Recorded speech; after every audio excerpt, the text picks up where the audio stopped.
મેળો મુમુક્ષુ હિંમતનગરમાં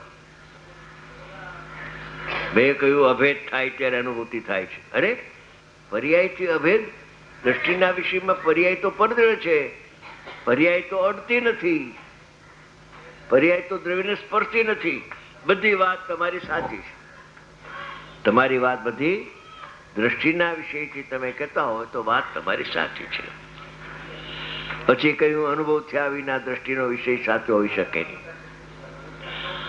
તો અનુભવ થાય તો પર્યાયથી સહિત થઈ ગયો આત્મા.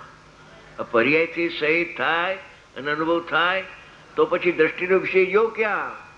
તો પર્યાયથી રહિત એ જે વાક્ય આવ્યું જ્ઞાનીનું, તો તમે તો પર્યાયથી સહિત કયો છો.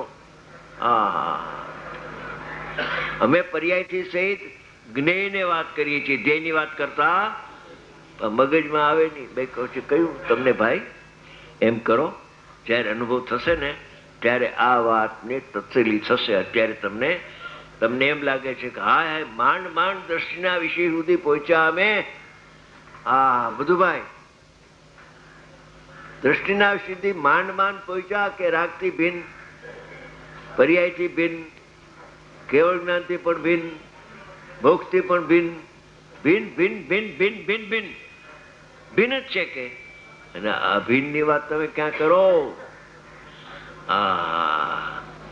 એ મેં નથી કરી. જેને દ્રષ્ટિના વિષયનો અનુભવ થયો એ પુરુષ કે છે.